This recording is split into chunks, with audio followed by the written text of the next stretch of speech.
Question Time. Tonight we're in Bury St Edmunds, and welcome to Question Time.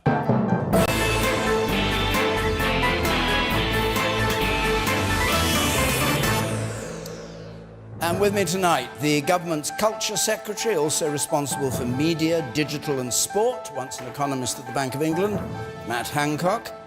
An MP for more than 30 years, one of Jeremy Corbyn's closest allies, the Shadow Home Secretary, Diane Abbott. The only Green Party politician to have succeeded in becoming an MP, the co-leader of her party, Caroline Lucas.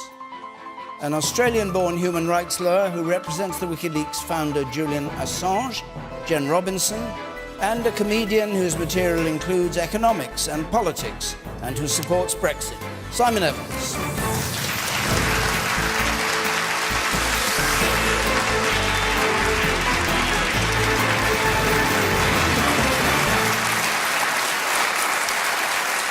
Good, and you can of course join in the debate from home if you still dare to use social media. Our hashtag is BBCQT.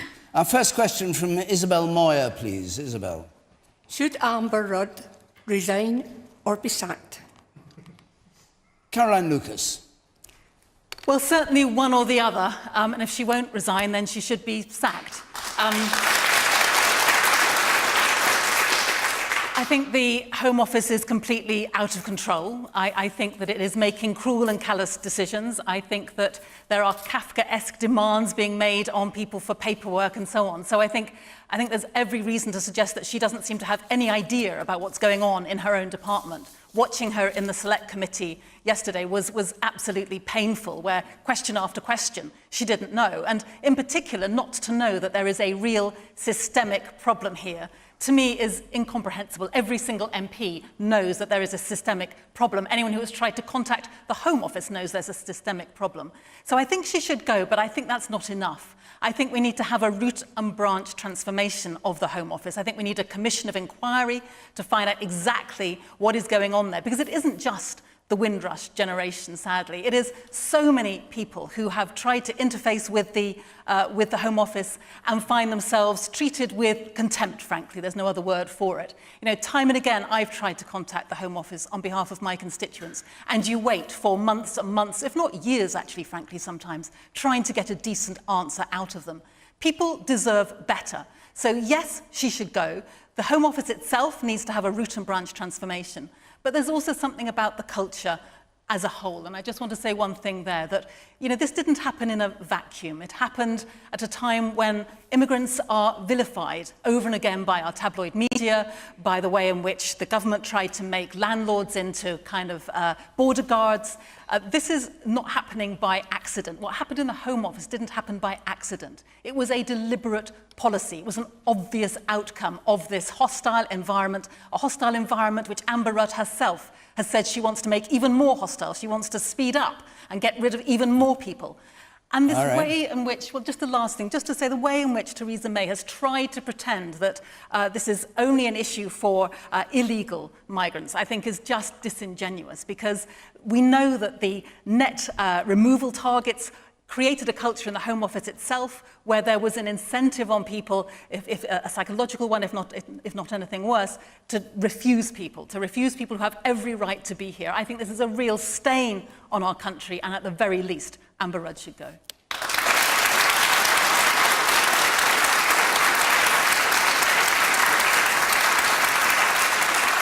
Matt Hancock? No, she shouldn't. And there's a reason that she shouldn't, which is that after what we've seen over the last couple of weeks, and in particular after the revelations about the Windrush generation, the most important thing that we must do now is make sure that we put the system right for the future. And Amber Rudd came out early to apologise wholeheartedly for the problems that had been brought to light with those who'd come to this country in the Windrush generation. And in a sense, the words at the moment don't matter. What matters is that we get the actions right to put the system right. People were invited here, and they are British, and they are of course, they have every right to remain here, and we need to make sure that they have the documentary proof of that. How do they get that if it's welcome. been abolished? Sorry, just to interrupt you. How do they get the documentary proof if it doesn't exist? Well, we've put a team in place now to make sure that we can get this right for the future, for those who came before 1973, for the Windrush generation who were invited here. And the crucial thing is this. We've got to make sure that this country is gregarious, outward-looking, that people, everybody who lives here and has a right to live here feels welcome here. And this means solving some deep-seated problems that have gone on for some time. What about what Caroline Lucas said about Amber Rudd's performance? She said yesterday we don't have targets for removals. It then turns out today that you did have targets for removals. It's that kind of thing, isn't it, that makes people think she's not up to the job? Well, there's localised targets. There's no Home Office policy for targets that get ahead of a decision about an individual. There are rules about immigration. What's a target then? But it's very important that we have rules and control over immigration, and that those rules are both allow that control, but are also fair. And Amber Rudd's instincts are right on this, and I have every confidence that she'll be able to put it right. And what matters now is that we get the system right for the future. All right, well, we'll go back to targets perhaps in a moment. Diane Abbott. Of course, Amber Rudd should go, and I'll tell you why. That Windrush generation, who people are shedding crocodile tears about now, I knew that generation. It was my parents' generation.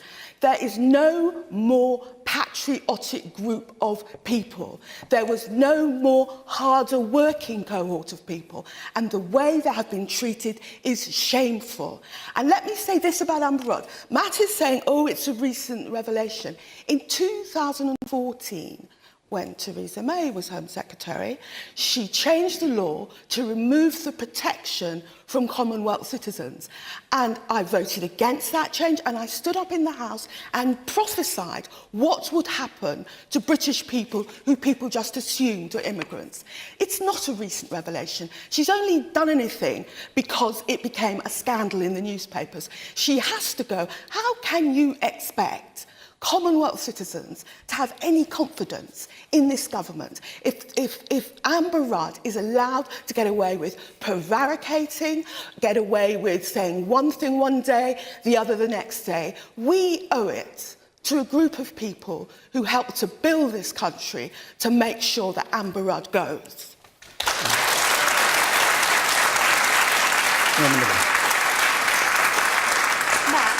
Matt, how can you say that words don't matter and an apology from Amber Rudd makes everything okay when you just say to yourself, action needs to happen? The words Amber Rudd has said clearly have been dishonest over the last couple of days regarding the targets. So if actions are going to happen, surely Amber Rudd needs to go, and these actions need to come by someone new in the Home Office. And you, sir, in the front here. I think we're in danger of losing sight of what is quite an important issue. Obviously, the Windrush scandal is a scandal, but actually I think there is a need to look at the number of illegal immigrants and generally migration into the UK. There was an article recently in the paper, obviously Boris Johnson wants to have this amnesty, suggesting there's between 500,000 and 700,000 illegal immigrants in the United Kingdom that the Home Office presumably don't know about. I feel we need to make sure we're actually doing something about that and not losing sight of that in the scandal that's arisen. OK. I'll come to you. Jen Robinson. I absolutely agree that the apologies are not enough, and Amber Rudd has a lot to answer for, but so does Theresa May. She knew about this in 2014. There was a legal action group report in 2014 which reported on all of these stories. And instead of taking action on the stories and implementing recommendations that are now being implemented to protect the Windrush generation, she instead implemented more reforms, more hostile environment reforms, to make it worse. So these apologies to me are empty words. This action could have been taken a long time ago. And as a fellow Commonwealth citizen who has chosen to come and live in this country, to work in this country, It is utterly offensive to me and unfair that people that have lived here for 4 times longer than I have are being denied their ability to stay. They have contributed to this country, they have paid taxes in this country, and it is a terrible reflection on Britain and its leadership in the Commonwealth to have treated Commonwealth citizens like this who have developed and contributed to the wealth and prosperity of this country, and it has to change. Okay. The man in the pink shirt there, you see. It would be a clear indication of it being the immigration policy and not thinking about the policy, not the individuals concerned. It would appear that Amber Rudd and the Home Office in 2016 made the decision that the people wanted immigration control, but didn't think about the impact on the individuals. Therefore, Amber Rudd is responsible for the Home Office, and ultimately she has completely misjudged the mood of the people. Do you think illegal immigrants should be removed? I do. Simon Evans. Well, it certainly does appear to be very nearly a perfect storm, doesn't it, for the Tory party, with Amber Rudd, the current incumbent, but the Prime Minister, the previous incumbent. It couldn't be set up very much more neatly than that if you wanted to bring them down. I think you would struggle to find anyone who would say on record that they don't feel a certain amount of shame about the whole episode, as Diana said, and I don't think, again, anyone will quibble. These are not people who should be regarded in terms of immigrants, illegal or otherwise. They're citizens, they're British. And it's an extraordinary litany of incompetence. I think, in terms of whether she should resign or not, it probably depends really not on whether we wish to see retribution, but whether Amber Rudd staying in place is most likely to see the necessary reforms take place as quickly as possible, or whether her going is more likely to see that. But what I will say, I think, is this, that there have been decades of confusion and dishonesty in immigration policy in this country. Under Tony Blair, there were many years in which immigration was concealed from the British public. When they discovered that,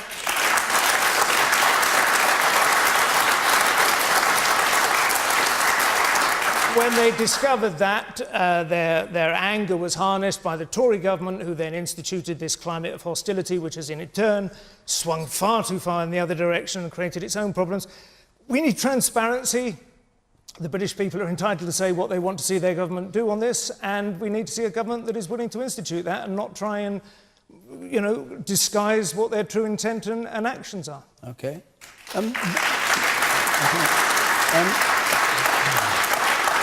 Do you agree with Boris Johnson, the Foreign Secretary, that there should be an amnesty for illegal immigrants who are here, who've been here for 10 years? No, I don't. And I think it's very important in this discussion to distinguish between the need to tackle illegal immigration and to make sure that the rules are abided by. Illegal immigration has some terrible impacts on people, affects some of the most vulnerable people who are here in this country. We need to make sure that we tackle illegal immigration and abide by the rules. But the thing about the Windrush generation is that they had every right to be here because we invited them here, and they're British. That is why it's so important that we put this right and put it right properly and for good now. Diane, do you believe?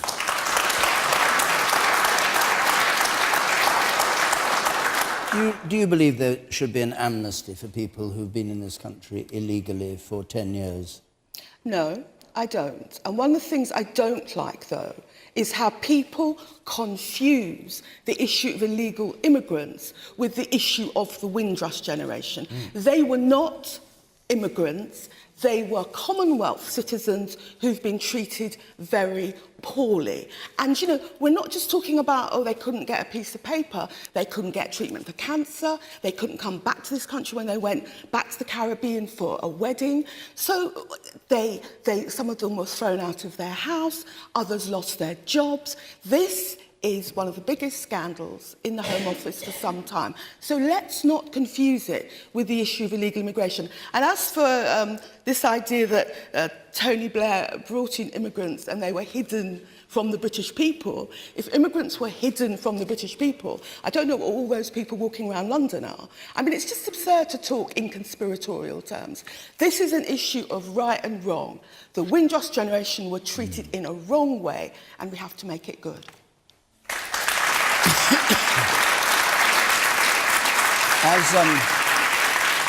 I'll come to you in a moment. As Shadow Home Secretary, what is Labour's policy on illegal immigrants? Because I've been an MP for a few years, I know what tragic lives a lot of illegal immigrants live. They live in fear. If they're women, they can be subject to domestic violence. So we would want to bear down on the numbers of illegal immigrants. We are not talking about wanting illegal immigrants. I'm talking about having a fair and transparent and efficient system. Can I just say that I don't think that our current system in any shape or form is fair. And I think one of the things that's I'm not particularly saying unfair... that. No, I know you're not, but I'm just saying that this is going wider than just Windrush, because I think one of the very unfair things about our current system is, for example, if you want to marry and bring in someone from a country outside of the EU, you have to have a salary of over £18,600. Now, that is just simply unfair. 47% of the population are not going to earn enough money to be able to bring in a wife or a husband from a country outside of the EU. How on earth is that a fair system? How is it fair when I've got a constituent who's been trying to find out why he's not allowed to join a British wife? He's been told that he somehow didn't turn up often enough to the immigration centre to provide evidence, but he's not given any information about what he's done wrong. And that's why it is Kafkaesque when you've got people who are being told they've done something wrong in their past, which is why they're not now allowed to stay, but they're not being told what it is. I've been trying to find out since July of last year. I've written letters, parliamentary questions, and there's just no answer. I think, frankly, Matt Hancock saying that words aren't relevant and don't matter is completely shameful, because that creates the whole rhetoric around this idea of immigration. Having vans in the road saying, go home, like, to anyone that wasn't born here, that says go home, even if they aren't here illegally. The words create the whole rhetoric around it and create a whole feeling within the nation that is then put on everyone who wasn't born here or who doesn't have British citizenship and is given indefinite leave to remain. And how can we trust that that really means indefinite leave to remain after this entire scandal? Words create the rhetoric, which has the effect on the people that are working in your NHS to serve you and treat you, and working, paying taxes to finance the building that you work in. I mean, it's completely ridiculous. Were the vans... I'll come to you up there. Were the vans a mistake, Matt Hancock? Yes, and what I'd say on is what my point was. Whose responsibility are they? My point. Whose responsibility were they? Well, they were the government's Secretaries. responsibility at the time. The government in which I serve, and I accept the anger, and I acknowledge the anger, and I think that the anger that we've seen over this is justified. And the point I was making is that words alone won't solve this. What matters is the action that we take now to solve the problem, no, but, sorry, and getting it right. I don't want to interrupt you, but your words you say won't solve it, but words, she was saying, created the problem in part, because using the words go home, and if you know somebody who's illegal, ring this number and all that. I was talking in respect to the response but now. you were against that policy, I'm talking, which was the present Prime Minister's policy. I'm talking about the response now. I know you are, but I'm asking you about what she said. Well, I think that if you let me finish, the response now, words alone are not enough. What we need is action. That was the point I was making. With respect to the vans that drove around, they were taken off the streets, and the reason is because that was a wrong decision, wrong thing to do. Man up there. Yeah, I'd like to, if I may, just go back to what Diane Abbott said with regards to viewing illegal immigrants, and she talked about the problems with sending them back. For example, women, they might be victimised. Does that mean then that you are okay with sending certain illegal immigrants back, but only keeping the ones that we feel empathy for and feel bad for? Is that the criteria you're setting for it? Because if we feel bad for people we're bringing in, it's like, oh, okay, that's okay, because we feel bad for them and that's wrong. But if there's no level of kind of empathy or sympathy for their situation, that's fine, we can get them back. It's just as long as we can do what we want, as long as it doesn't make us feel bad. What I was saying is that I would not lightly condone a situation which created illegal immigrants as such, because after decades as a constituency member of parliament, I've seen all the misery that illegal immigrants go through. If you really want to know what I'm saying as Shadow Home Secretary, we need to change the conversation on immigration. We need to have a fairer system, a more transparent system, a system that works in its own terms. But above all, we need to change the narrative, a narrative which says that immigrants are somehow always a problem, always a drain. Anything you do to them, you know, it doesn't really matter. And the thing about the Windrush scandal, I think it's made a lot of people think again about immigration and about the absolutely ramshackle immigration system we have in this country.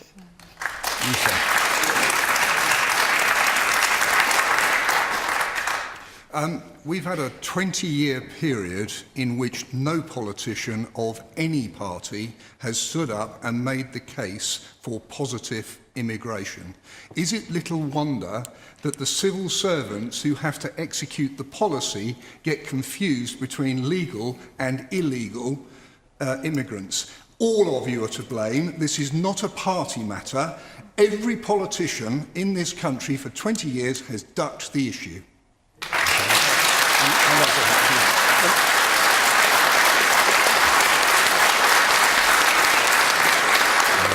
And you down here. I was going to come to you a moment ago. Sorry, John. Can you get to, yes. Okay, so the point that I want to make really is about making people feel welcome.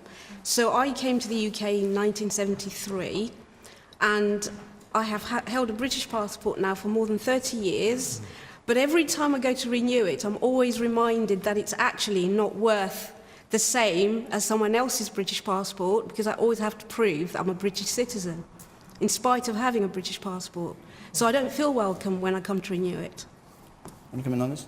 The problem is, if people mingle into society, having arrived legitimately, it is quite difficult. And of course, what the government has done, probably because we have not been willing to pay sufficient amounts of tax in order to fund them properly for decades, what the government has done is tried to use very blunt instruments like racist vans to make these people go home in much the same way that the BBC would drive around and make you believe that that weird thing with a radar on the roof actually knew if you were watching a telly without a licence. I mean, it was absurd. But they try and scare you into this stuff, you know, because what would actually solve the problem would be a decently well-equipped and well-informed service. Can I just say one thing, sorry, because we were accused, all of us, of being anti-immigrant. Be very brief, Caroline, so very briefly, the Green Party is proud to say that we want to have a Windrush Day. We want to celebrate the contribution of immigrants. And I'm also proud to say, sir, that the Green Party has always stood up for freedom of movement, and we will continue to do so. Okay.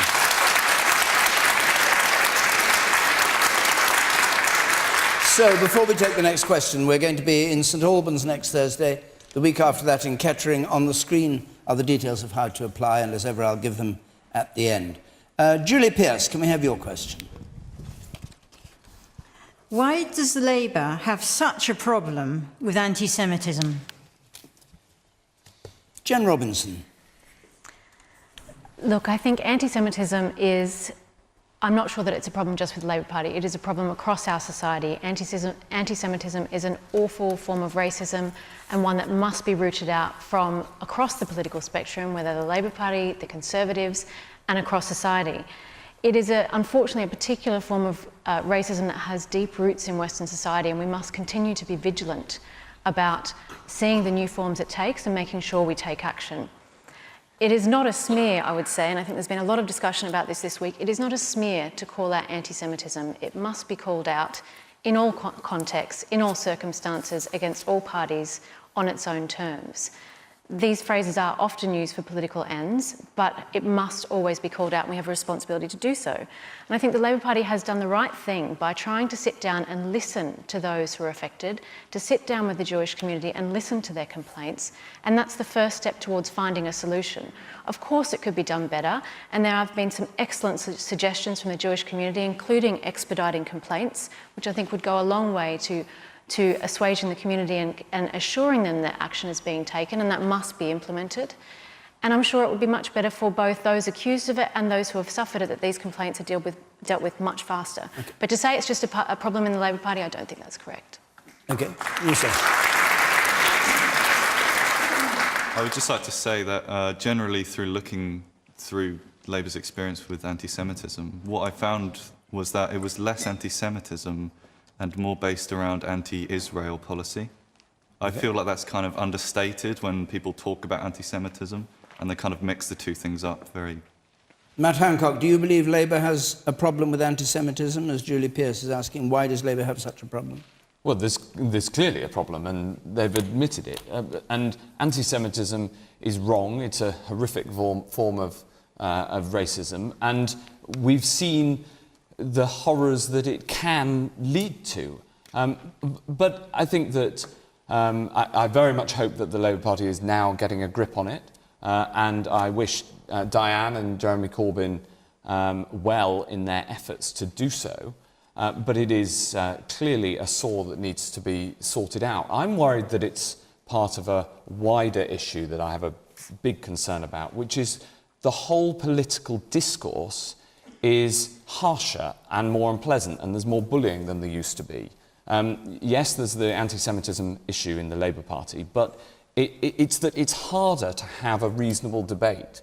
You know, and that debate that we need to have has to be based on mutual respect of people who disagree. You know, I disagree with Diane on lots of things, but I have huge respect for her 30 years in public life and what she's stood for. And I hope that we can somehow get back to a better quality debate where we have discussions on the issues and we try to get rid of some of the bullying and the anti-Semitism that we've seen and that seems to have got worse in the last few years. All right.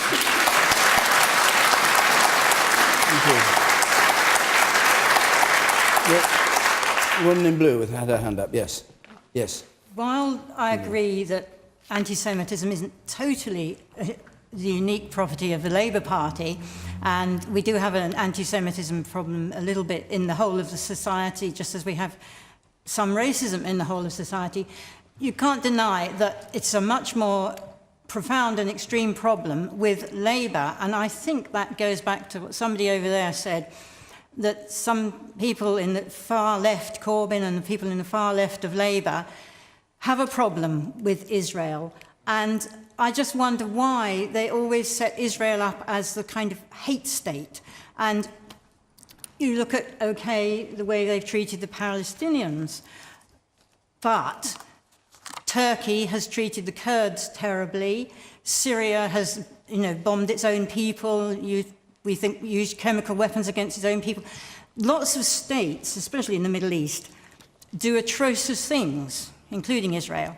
But we don't hear Corbyn or the far left criticise them. It's always Israel. And you've got to think, why? Well, Israel is the only Jewish state in the world, and those others are not Jewish states. Diane Abbott.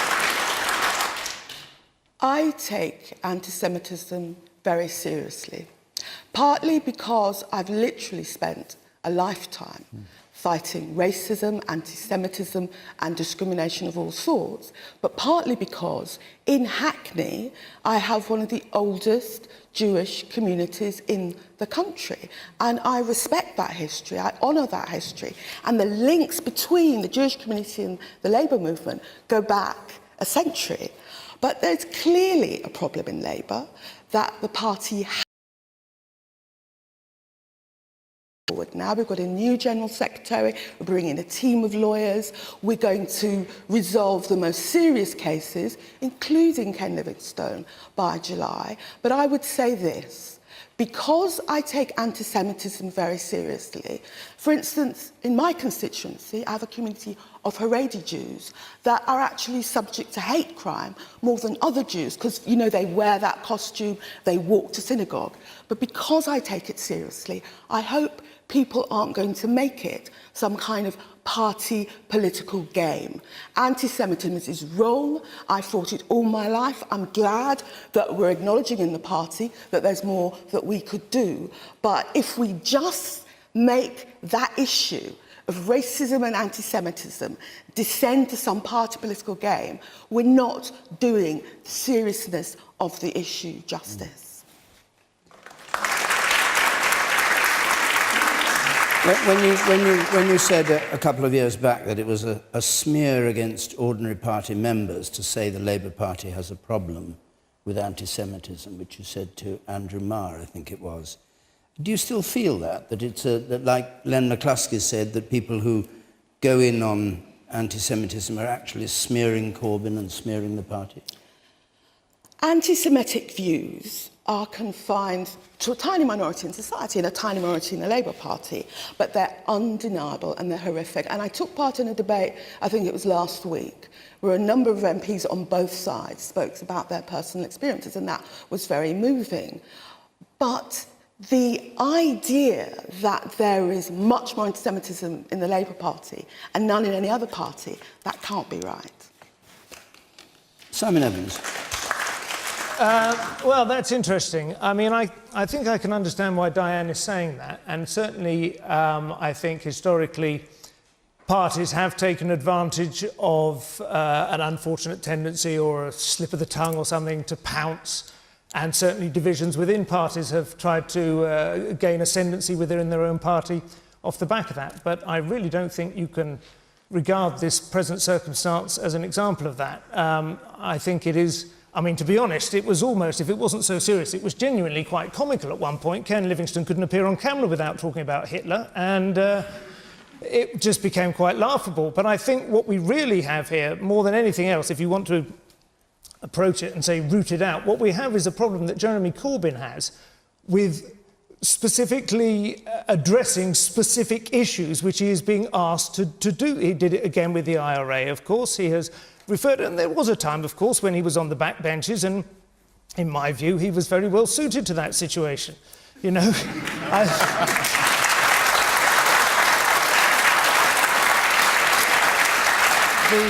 the Labour Party has a long and, frankly, quite worthwhile history of supporting the rights of dispossessed and oppressed Palestinian peoples. I happen to go to university with somebody who worked with the Labour Party for several years on that campaign, and, you know, in that sense and in that particular regard, Israel was seen as a uniquely hostile presence within the Middle East. You're absolutely right, the lady in the blue shirt. It does seem to get attacked a good deal more than other Middle Eastern countries for what are not uniquely hostile activities, but it has a unique history, I suppose, and this does tend to, you know, because it moved in onto somebody else's territory. But the reality is Jeremy Corbyn has had the opportunity to deal with this, and he has flunked again and again and again, and he has allowed this smouldering, you know, bushfire to just rage now, and it's in serious danger of splitting the party in two. I honestly would not be remotely surprised to see that happen now.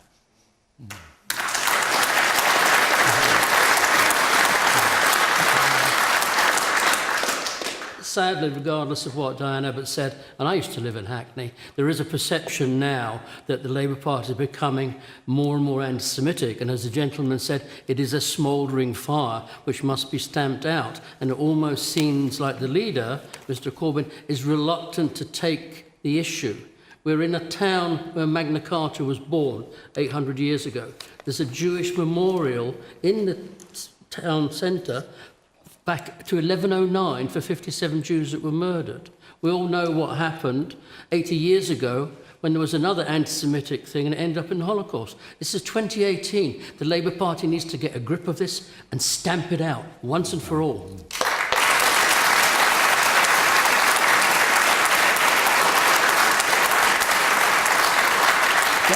Caroline Lucas. Well, I think anti-Semitism is a stain on our society. I think it is a particularly disgusting form of racism, and the fact that you have Jewish schools now that have to have guards outside them, I think is truly shocking. But I think as well that we shouldn't be playing politics with it. I think that there is anti-Semitism in society. We can never say it's gone, so we have to keep fighting it whenever we see it.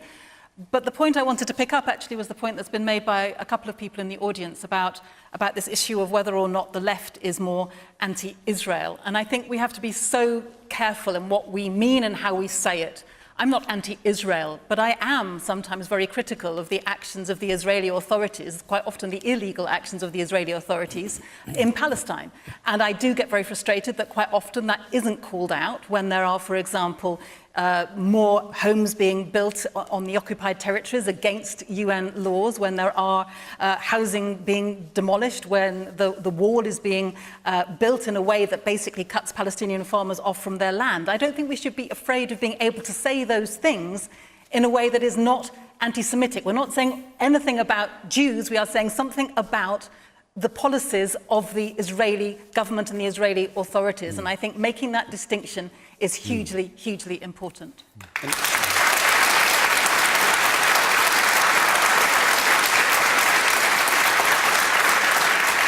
Just before we leave this, what did you mean when you said it's not something that people should play politics about? What are you alleging there? Well, what I'm observing is that there's been an awful lot of focus on Diane and the Labour Party, and I don't believe that anti-Semitism is solely the preserve of the Labour Party. I think it is in society, so it'll be in all of our parties, and therefore it is for all of us to be on our guard, to put in place as many structures, policies, processes, education and so forth to make sure it is stamped out, rather than just thinking, well, it's a problem for someone else over there and they need to sort it out. We all need to sort it out. It was a Union leader, Len McCluskey, who said there'd been sustained smearing within Labour of Corbyn talking about... I don't think that was a helpful comment for him to make. And also, he entirely supports what Jeremy's trying to do on anti-Semitism. When he was talking about smearing, he was talking about a range of issues. And if you want to know more about what he was saying, perhaps you should interview him. Interview him? He does come on this programme. He does come on this programme. We also all read his article in the New Statesman. So there we are. Let's move on. Let's have a question from Eloise Carter, please. Eloise. Is it not time that as a nation we accept Donald Trump as President of America instead of continually knocking him down? OK. Who would like to go on this? Simon Evans, you start on this one. Well, I suspect David has chosen me because I was on the News Quiz, a Radio 4 programme, a couple of months ago, and I spoke in support of Donald Trump's achievements. No, I didn't know that. Oh, you didn't? No, OK. I didn't know, no. So you can do it all again, fresh. In front of a Radio 4 comedy audience, I don't think as much oxygen has been sucked out of the room in as short a period of time for quite some... It was a bit tongue-in-cheek. He's not my guy. He's not my choice of president. I preferred the smooth panache of Barack Obama to the brash, vulgarian, short-fingered buffoon. But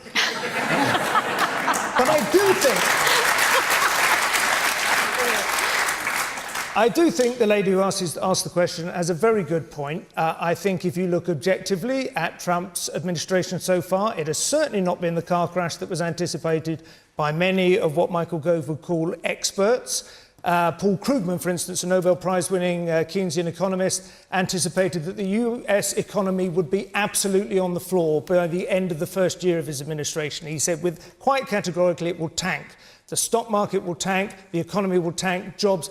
The exact opposite has happened, as I'm sure everyone in this room is aware. The stock market has had record gains.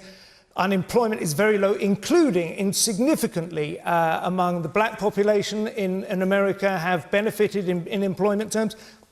Obviously, there are all kinds of complexities, nuances and details, and obviously certain aspects of his manner are anathema to our perhaps rather sort of elder statesman. I saw somebody recently in a newspaper say that we have in this country always rather like to regard ourselves as Greece to New York to Rome, meaning that we are the intellectuals and that they are, And in fact, they said, the truth is that political discourse is continued at a far higher level, a more intellectually and philosophically ambitious level in America. And Donald Trump is just a strange outlier outside of all of that, and they're all appalled by him in that respect. But the truth is, America is actually doing okay at the moment. And to be honest, I suspect Donald Trump's instincts in the Middle East were probably better than those to which his administration has forced him into in recent months as well. So yes, I think in short it is about time we just grew up, welcomed him here without covering him in eggs and rotten tomatoes, whatever some people have in store for him, and try to do business with what is quite clearly a very important ally in a post-Brexit world. OK. He's...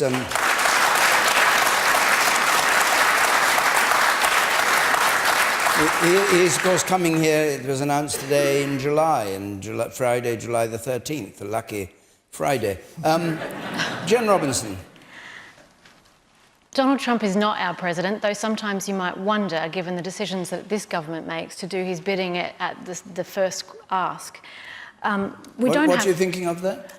Bombing Syria, for example. We do not have to accept him. He is not our president. We don't get to vote in the US. And it's important because the rest of the world is always affected by US policymaking, and we must continue to be critical of the decisions that the US government makes. We don't get to vote, but they affect us. Now, on free speech, Donald Trump has had has been taking terrible positions, and I speak with this with personal experience representing someone who is inside an embassy in this country because of this government's refusal to provide an assurance against extradition to the US. Now, should we be extraditing a publisher to the US to face prosecution for publishing information? People say, well, Donald Trump tweeted, "I love WikiLeaks." The US CIA Director, Mike Pompeo, who is now the Secretary of State, said that WikiLeaks is a hostile non-state intelligence agency and should not benefit from First Amendment protections. The US Attorney General Jeff Sessions said that it is a priority to prosecute WikiLeaks. In these circumstances, Julian Assange's case could have been resolved over 8 years ago without the immense cost to policing in this country, £12 million between 2012 and 2015, until the government classified that because it became an annoying fact to have to deal with. Why won't this government stand up to the US on free speech, give an assurance to protect Julian Assange from extradition, and save the British taxpayers all of this?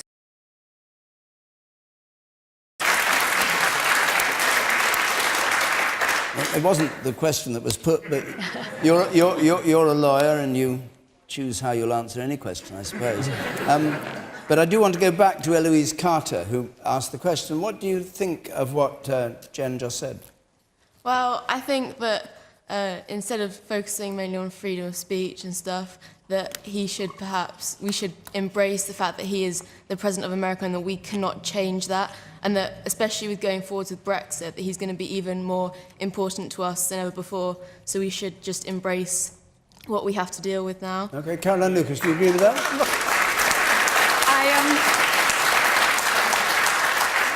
On a great many levels, I do not agree with embracing President Trump. I can assure you of that. But I think this is a man who wages war by Twitter. He's refusing to engage in talks over nuclear weapons. He is undermining global climate discussions and pulling the US out of the climate talks. So I think he's a person who foments hate. He's building his famous wall. There are many good reasons why we should protest his policies. That is not to say that he shouldn't come here, and I'm sure that when he does, there'll be plenty of people on the streets showing the best of Britain and standing up for all of those groups that he rather wishes didn't exist. But I think what was quite interesting in just recent days was to watch that choreography between Macron and Trump. It was really quite toe-curling to see the picking of the dandruff off the jacket. But what struck me particularly was, the sort of spasm of existential angst that seems to come over the British establishment when we see another country that it seems to be taking what we believe is our rightful place as the other partner in a special relationship. And I really do wish that England in particular, because I think Scotland's got a bit more self-confidence, but I wish England in particular could just be a little bit more secure in itself and a little bit less anxious and needing to suck up to Trump, particularly in the context of Brexit. And what worries me there is that when we don't have all of the trade deals we currently have with the EU, we'll be even more dependent on Trump. And if we think we're going to get a decent trade deal out of him, I think we've got another thing coming. Okay.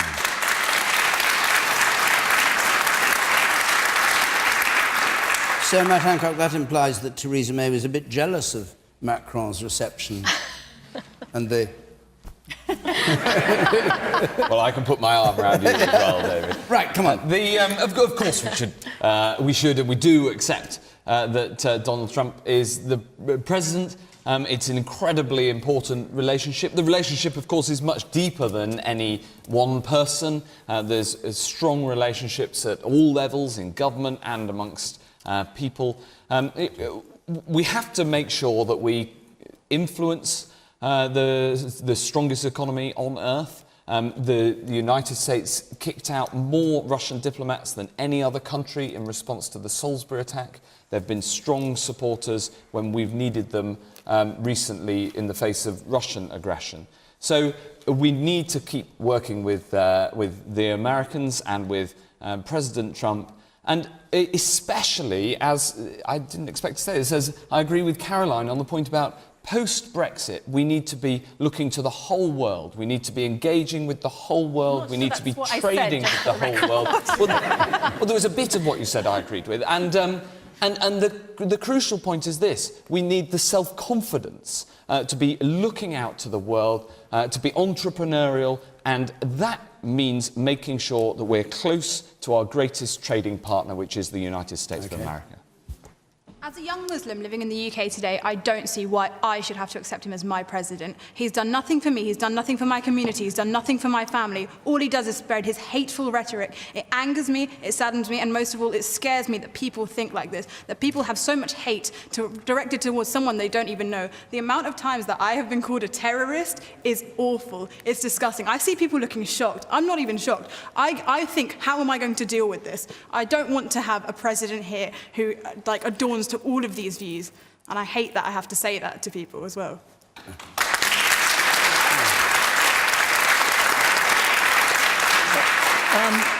President Trump is acting like he's his own boss still. I mean, he's always run his own company, and that's the way he's running the United States. He appoints advisors and then he fires them.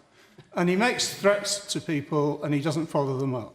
But one of the good things that might have come out of his presidency so far is his threats to North Korea. And, you know, North Korea is now coming out a little bit. It took part in the Olympics. It's having meetings with South Korea, and it may be meeting President Trump. So if he's reduced the threat of a nuclear war caused by North Korea, then shouldn't we give him a bit of credit for that? Diane Abbott, do you agree? The United States is an important ally, whoever the president is. There's an enormous amount of cultural and social affinity between the British people and the American people. But when Eloise says, why do people keep knocking down President Trump? Nothing damages Donald Trump more than his own actions. Do people remember during the presidential campaign, Trump boasting about grabbing women by their private parts? Have people forgotten so soon his horrible anti-migrant narrative? A really poisonous narrative which I think comes across the Atlantic also. The idea that you have an American president that is coming away from dealing with climate change, the idea that you have an American president that gets up, tweets something, and in 48 hours we're bombing Syria, that is not the sort of leadership we've been accustomed to look for in America. So when you say, why do people knock him down? It's his actions and his attitudes which has made him so frightening to so many people in this country. And no, I will not be demonstrating against him, but people who do demonstrate against him coming here have every right to do so.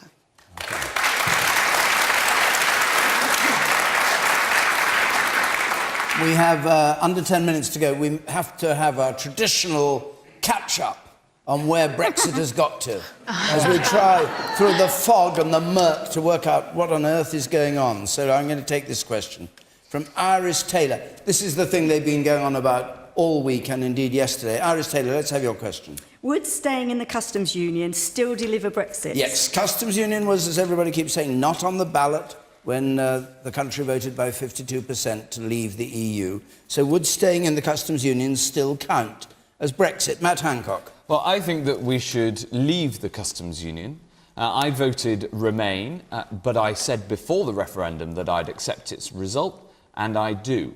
And the reason that I think that we should leave the customs union is because I want to have essentially free trade with Europe, but also free trade with the rest of the world. With America, which is growing fast, with the Far East, which is going gangbusters at the moment.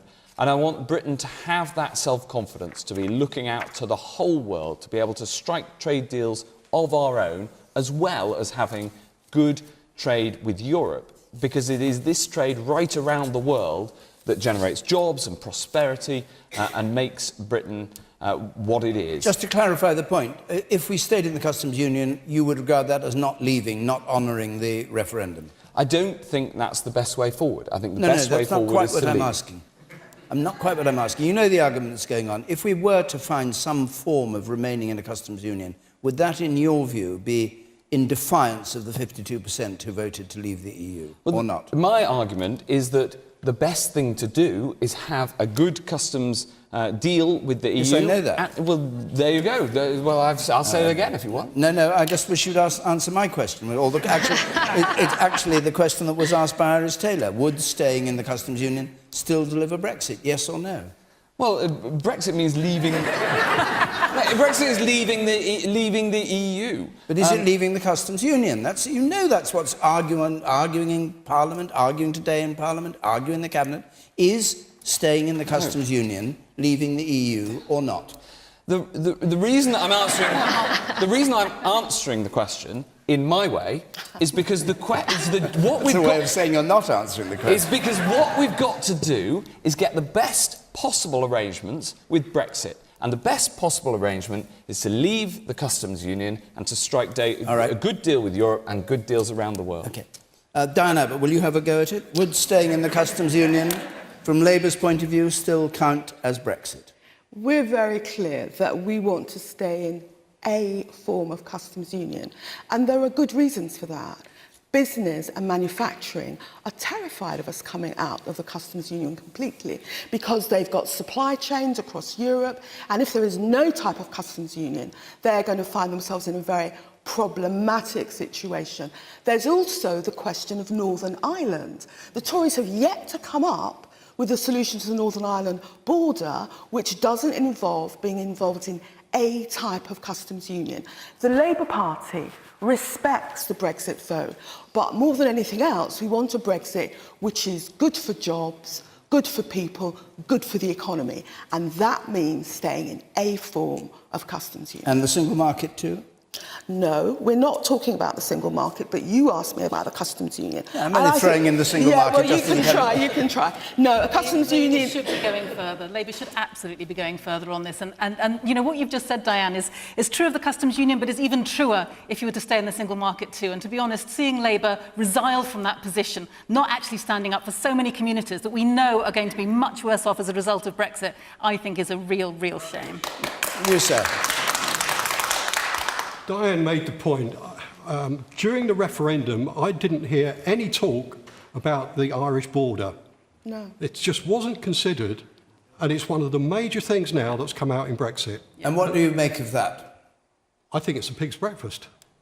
I don't think there's a solution. It's being kicked down the road, and it's still being kicked down the road. Okay, so to put the peace in Ireland at risk was never on the ballot paper. Simon Evans. I don't think staying in the Union would deliver Brexit as it was understood by the majority of people who voted for it. Obviously, it's subjective, but the people who voted for it, I suspect, intended us to be able to go and create new contracts and new deals with the world at large. I do hugely sympathise with the people Caroline and Diane are talking about who are terrified of what will happen if we leave a customs union or indeed the single market. I realise it will be an horrific amount of paperwork at the very least. I break a sweat when I need to apply for a new parking permit. So I completely have sympathy for that situation. But I think we need to show some courage and some spunk on this occasion. I think we need to get out there, take on a new adventure rather than limp off with a half-hearted version of the one we were already in and weren't obviously satisfied. Okay.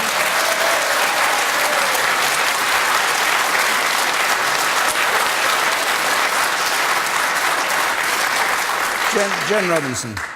Well, I think that raising the point of Northern Ireland drives home the point, both about the customs union and about every other part of this plan, is that this government doesn't have a clear plan.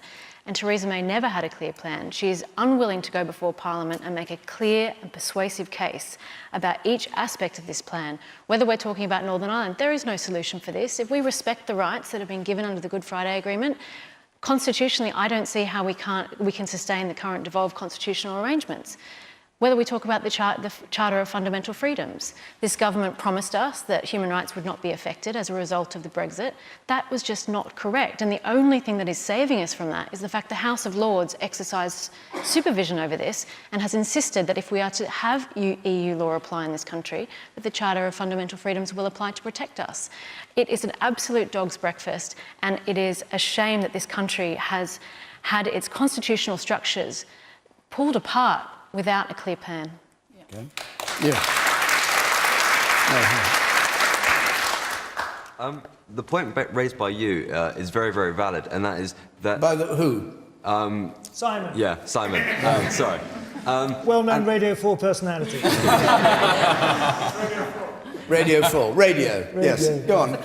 And that's that Brexit was a very subjective issue. It's different for each person. They interpret it differently due to the differing formats of the debate. And the thing is that the idea of Brexit, the terms and conditions, as it were changed very much from a day-to-day basis, depending on how the debate was going during the course of the referendum. There was no clarity put forward by David Cameron or by Theresa May. I think they should be held to account a bit more for the lack of judgment that they had then and are having now in not sorting out situations like the Irish border, which are so, so important. And you want to come in? Do you agree with him? Yes, I do. I think surely whether we leave the customs union or stay in, there's going to be a cost either way. There is no Goldilocks position on this, and I think if we leave, we will probably have to pay higher access tariffs to get into Europe. And if we stay, we will lose out on the option But to do you think there's negotiate. something defined called Brexit, which when people voted for it, they knew exactly what they meant? Or do you think, like the man before you said, nobody quite knows what anybody meant? I think, as has been said before, there was nothing on the ballot paper about the customs union in or out. There was nothing on about the Irish border. Those have emerged, and they are causing real problems for trying to move to a negotiated solution. In fact, at the moment, I can't see how it's going to happen. OK, last word from Iris Taylor, if we can find you. Iris Taylor. I haven't had a chance Have you not? Oh, you did speak. I had a little tiny intervention. Oh, but I all right. haven't Well, had my- intervene a wee bit more, but not too much. Well, on the point that was just made over there, then I think what you've described is actually a very good case to have a people's vote on the final deal, because so much has become apparent that we didn't know before. But that is a very good reason. I mean, people are booing. Hey, shush, you're using my time up. I don't know why you're booing democracy. You know, what we're talking about Well, it's here is 50-50. your right to have a final look at the deal. And if you like the deal, then by all means stay in. But if you don't like the deal, then it should still be an opportunity to remain inside the EU. Simon talks about, you know, we should have courage for this adventure. Well, it's all very well to have courage for this adventure if we're having perhaps the lifestyles that some of us do. But if you've got losing your jobs, if you're seeing your industries leaving your area, then that's not an adventure, All right. that's a nightmare. And on Northern Ireland, No. how could we be so criminally reckless Gotta stop. You to be can't stop. jeopardising the Northern Ireland Agreement? Putting it on the altar of an extreme Brexit. It is criminally reckless, and it All should right, not you've be got allowed to to stop happen. because our time's up, I'm afraid. There I'm could sorry, be Ed. nothing worse for this country than going through that referendum debate again. All right. We voted to leave and we got it.